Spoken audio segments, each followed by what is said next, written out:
আমরা যারা 1990 সাল থেকে 2005 সালের মধ্যে জন্মেছি, আমরা বিশেষ কিছু ছিলাম না, তবে আমরা ভাগ্যবান ছিলাম।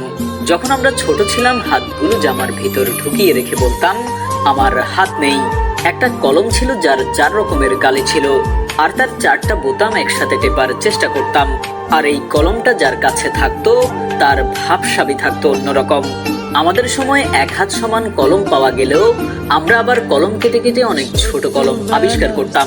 দরজার পেছনে লুকিয়ে থাকতাম, কেউ এলে চমকে দিব বলে। সে আসতে দেরি করছে বলে অধৈর্য হয়ে বেরিয়ে আসতাম। রাতে হাঁটার সময় ভাবতাম আমি যেখানে যাচ্ছি, 4টাও আমার সাথে যাচ্ছে। কারেন্টের সুইচের 2 দিকে আঙুল চেপে সুইচটাকে অন অফের মাঝামাঝি অবস্থানে আনার চেষ্টা করতাম। স্কুলে যাওয়ার সময় সবাই একসাথে দৌড়াদৌড়ি করে যেতাম। ক্লাসে কলম কলম খেলা, খাতায় ক্রিকেট খেলা, চোর ডাকাত, বাবু পুলিশ, ববু 10-20 খেলতাম। অনেক সময় স্কুল ফাঁকি দিয়ে কয়েকজন বন্ধু মিলে ঘুরতে যেতাম, আড্ডা দিতাম, আরো কত কি। 1 টাকার রঙিন বা নারিকেলি আইসক্রিম, হাওয়াই মিঠাই খেতে না পারলে মনটাই খারাপ হয়ে যেত।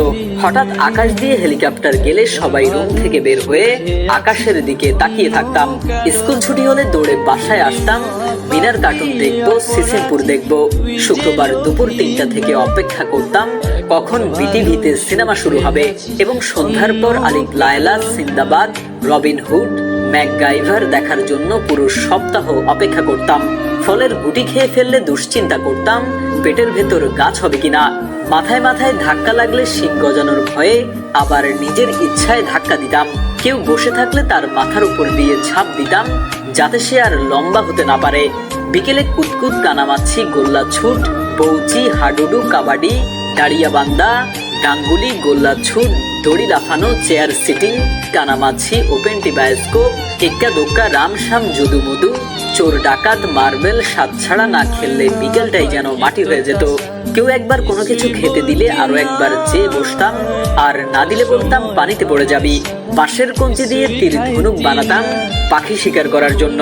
বৈশাখী ঝড়ে বাগানে আম কুড়াতে যেতাম, আর বিজলি চমকালেই দৌড়ে বাসায় ফিরে আসতাম।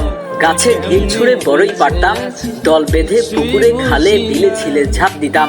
কেউ চাল, কেউ ডাল, কেউ আলু, কেউ বা মশলাপাতি দিয়ে ঝোলা ভাতি রান্না করতাম এবং সেগুলো মজা করে খেতাম। ভোরবেলায় দল বেঁধে শাপলা তুলতাম, নারিকেলের ডগা কেটে ব্যাট বানাতাম এবং সেই ব্যাট দিয়ে ক্রিকেট খেলতাম। ফাইনাল পরীক্ষা শেষ হলে তো সকালে পড়া নেই, এত মজা লাগতো যা বলার বাইরে। নানু বাড়ি, দাদু বাড়ি যাওয়ার এটাই তো ছিল সময়। ব্যাডমিন্টন, ক্যারাম, লুডো না খেললে কি হয়। ডিসেম্বর মাস, শীতকালটা আমাদের ছোটবেলায় এমনই কালারফুল ছিল। তবে ডিসেম্বরের 31 তারিখ যতই এগিয়ে আসতো, মনের মধ্যে ভয় ততই বাড়তো। ওই দিন যে ফাইনালের রেজাল্ট দিবে তাই আর কি। এমন হাজারো স্মৃতি জড়িয়ে আছে আমাদের ছোটবেলার সাথে।